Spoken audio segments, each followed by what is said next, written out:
Now you go through life and you're going to meet three kinds of men that you got to keep an eye on. And they are beta orbiters, white knights, and cucks. Now it's important to understand who these guys are because you're going to meet a lot of them. And at least at one point in your life, you're probably going to act like one of these three. It's perfectly natural. It happens to everybody. Okay, so before we get going, let's define what are beta orbiters, what are white knights, and what are cucks. Beta orbiters are basically guys who hang around women that they want, hoping that one day that woman will realize, oh, I'm in love with the beta orbiter. I love him and I want to have babies with him.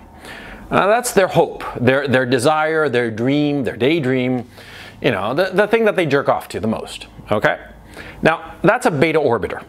And it's usually a guy who feels that the woman he worships, because beta orbiters tend to worship the woman that they desire, that they orbit, well, they think that they're unworthy somehow, or they're just not up to their level, that that the woman is out of his league. They don't realize, of course, which is that, see, no woman is out of your league. No woman at all. It's in your head. If you think a woman is out of your league, then she's out of your league. If you think that she is within your reach, chances are pretty good that you're going to get her. But beta orbiters don't realize this. Okay, so they orbit the woman thinking that they can never get her, but they want her. And so they figure that, oh, you know, one day in a moment of weakness, this woman will fall for him. Okay, that's a beta orbiter. Now, a white knight is a little bit different. A white knight is a guy who always defends a woman. Right, the name, white knight. You know, he comes a white knight on his white horse, and he comes to save the damsel in distress, okay? He sticks up for the woman. The woman is saying something ridiculous, outrageous, you know, 2 + 2 = 5, you know, or I don't know, the sky is green. Everybody's arguing with a woman, and what does a white knight do? He takes her side. He takes her side and says, no, the sky is green, 2 + 2 = 5, you know, that's a white knight. The reason that they're doing it is because they want to curry favor with a woman, okay? You see the pattern emerging, of course. Now, a cuck is a man who knows that his woman is fucking or has fucked some other guy while she was supposed to be with him, and he puts up with it, okay? Now, it's sort of like different from a cuckold. See, you know, you can be with a woman and unbeknownst to you, she's fucking other men. Now, that would make you a cuckold, but not a cuck. A cuck is much worse because a cuck knows that his woman has fucked or is fucking other men, but he stays with her. That's the difference between a cuck and a cuckold. A cuckold, you know, you can be a cuckold unawares. A cuck, that's low. That's just, it's just so low because he knows. He knows, and instead of doing the manly thing, the thing that you ought to do, which is turn around and walk out the fucking door, what does the cuck do? He tries to work on the relationship. Oh yes, we had a little bit of a crisis, but we worked through it. This translates as, in normal speak, it translates as, yeah, my woman was fucking some other guy, but she convinced me to put up with it and take her back and just accept it. That's what it means. I mean, there's no other way to look at it, okay? Now, what do beta orbiters, white knights, and cucks have in common? They all desire a woman. They all desire that woman. But they think two things.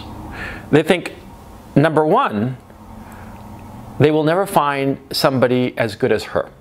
The good as her in whatever quality or whatever category you care to define it, whatever is important to the guy. They think that they will never find a woman as good as her. And they are so overwhelmed by their desire that they are willing to rationalize their own behavior and somehow sort of like explain it away so as to continue to desire this woman. You see what I'm trying to say? It's actually kind of subtle. And it's very, very dangerous and something that you have to guard against at all times, okay? Let's take the first thing. See, Years ago, well, not that many years ago, this must have been like 2010. I was, at the time, I was 42? And I was dating this 19-year-old girl. Oof, she was smoking hot. I mean, she was goddamn hot. I mean, wow, right?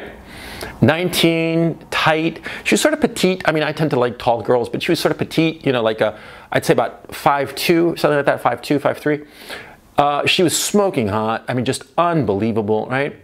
And I remember very clearly one time in bed, I thought to myself, I'm never going to get a woman as hot as this one. Never. You know, this is as hot. This is the peak of my you know, sexual whatever. I'm never going to get a woman as hot as this one, right? That's what I thought at the time. I remember consciously thinking this, right? Lo and behold, the next year, I found somebody hotter. I married her. She was younger. Well, actually, no, she was about the same age, but she was hotter, tighter, better, and tall, you know. I mean, you know, it was all great. And after that, I've met women who are even better. There is always somebody better, is the point I'm trying to make. Always. There is always somebody better. No matter how good the woman you're with, no matter how hot and tight and pretty and smart and this and that, culture this, attractive, fun to be with, whatever quality she might have that you like the most, whatever combination of qualities you think that make her like the peak, there's always somebody better. And you can get her. You can get her. Never forget that. Just by believing that you can get her, you will get her. It's the paradox of the sexes and the man-woman thing and male confidence. Just by believing you can get a hot woman, you get the hot woman. I mean, it's life, okay? So just know that thing. If anything, if you walk away from this video with one piece of knowledge, know that no matter how hot the woman you're with, you can find somebody better. But the beta orbiter, the white knight, the cuck, he doesn't believe this. He doesn't think it's even possible. He'll say that you're full of shit. I'm sure that cucks and beta orbiters and white knights who are watching this video are going to say that I'm completely full of shit and I don't know what I'm talking about. Fine. But the fact of the matter is that these beta orbiters and white knights and what have you, they fall into this trap. They fall into the trap of thinking that that woman is the best that they can get, and so they have to do the foolishness that they do. Because it's all desire. They want the woman so much, and they don't know how to get her, for whatever reason. It could be that the guy is actually good with women, but he just meets the kryptonite, and we all have our kryptonite. We all meet the woman who just, you know, makes us do foolish things. We all will have that woman. I'll talk about it in a different video, but the point I'm trying to make here in this video is that, see, they desire the woman so much that they might even realize the behavior that they are indulging in, but they will continue out of desire. Now, the cuckold is the saddest of them all, because he's willing to sacrifice his sense of self, his soul, to continue with the woman who's cucking him. I mean, it really is like that, you see? And like, I've met men who have, you know, worked on their relationship. You know, his wife, or I'm thinking of one guy in particular, his wife cucked him out, and a circle of friends, a circle of people who knew him knew all about it, and he explained it away, and, you know, all better, you know, and they worked through the relationship. And you know, a while later, you know, I actually was like looking at some like home movies we'd made, you know, just for friends, you know, just like barbecue shit, and compared him to how he was now, and he was the same, but look, it wasn't a subjective opinion of mine that he was just diminished, just a little bit. See, that's the thing. When you sacrifice your soul, you're going to know it. When you don't have to be a religious believer to believe in a soul. You can call it your sense of self-worth. You can call it whatever you want to call it. But that thing within you that makes you you, the energy, the drive, the spark, right? Okay, it's in you. And when a man accepts being a cuck, when rather than turn around and walking out the door as he should, the man remains. Well, when he remains, he becomes diminished. His soul begins to evaporate somehow. And it's not that, you know, that the guy goes from like 100, he goes down to 0. No, it doesn't work that way. He goes from 100 to just like 95. It's just a little bit, just a tiny little fraction, but it's enough. You see those guys who run the 100-yard dash, you see those skiers that do the giant slalom, right? And victory, what's victory? It's fractions of a second, not even fractions, like thousandths of a second. Just that little tiny bit, just that little tiny sliver. That's all it takes. That's what happens to cucks. They lose their soul, and not like a big chunk of it, just a tiny little fraction. But it's that tiny little fraction that changes a man, that makes him just, I mean, I'm thinking about this guy I was telling you about, right? And great guy and great professional. I mean, he did very well in his profession. Just great in every way, but there was something just diminished. It's so hard to see it. It's so hard to tell. But it's obvious. It's as obvious as, for instance, you can always tell when a woman is ovulating. Always. You can always tell when a woman's on her period. Always. Because there's something coming off of them, like a vibe, like a feeling, you know? You can always tell when she's ovulating, because, and all the other guys in the bar will know. They did a study one time. You know, women who were ovulating and were strippers in a strip club, women strippers who were ovulating, they got better tips than the women who were on the pill. The women who were on the pill, their tips were like sort of like flatline, but the women who weren't on the pill and who ovulated naturally, they got better tips, noticeably more. And you know, just prima facie, there was no difference, but there's a tiny little difference, see? And that's why they got more tips. A guy who allows himself to be cuckolded, it's like that. It's just that, it's a tiny little sliver that he's diminished. Yeah. Now, in the course of your life, you will likely be a beta orbiter, at least once. I was a couple of times, sure. Everybody has been, you know. Some girl, I don't remember specifically what girl I beta orbited. I'm actually trying to remember, but I know that I did. It doesn't matter, but the point is, see, I remember this was like back when I was a kid, 18, 19, 20, 21, you know. Usually they were like, I'm trying to remember, honestly, I honestly don't remember beta orbiting, but I know I have.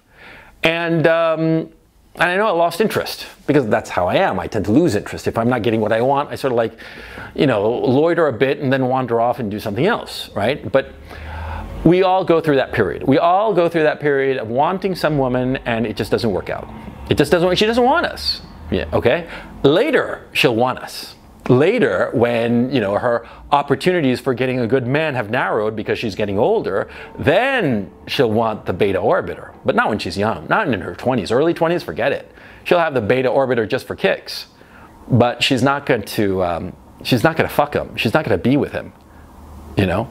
And the beta orbiter can be the shoulder she cries on every time some other guy fucks her over, dumps her, whatever. Oh yeah, the beta orbiter is right there. And he's like, here, it's okay. I'm your friend. I'll be your friend. You can be the shoulder I cry on. You know, what the fuck is that? Okay? But that's beta orbiter. That's how they work. And we've all been there at some point or another of, like, you know, pining after some girl who doesn't want us. And so insofar as the beta orbiter is concerned, you got to realize, internalize the lesson. If you're not getting the woman that you want right that second, move on, because you'll find her. Because she's just out there.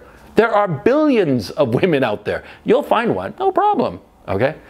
But it's the belief that you won't, the lack of self-confidence. That's what creates beta orbiters. That's what creates cucks, okay? And you never want to be any of these three men. Beta orbiter, yeah, sure, when you're a kid, when you don't know any better. But once you get grown up, and you're moving on into the world, you don't want to be a beta orbiter, and you sure as shit don't want to be a cuck.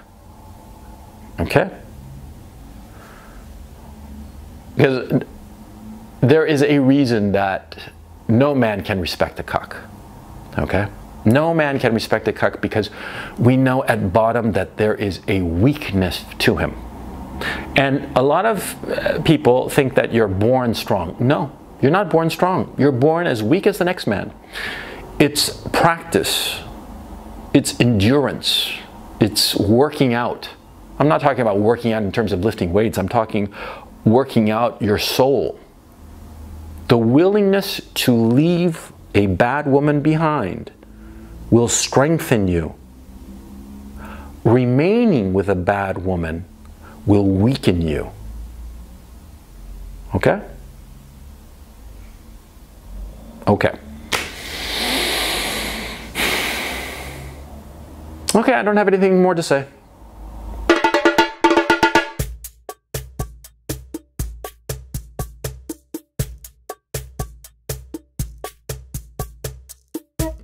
Thank you.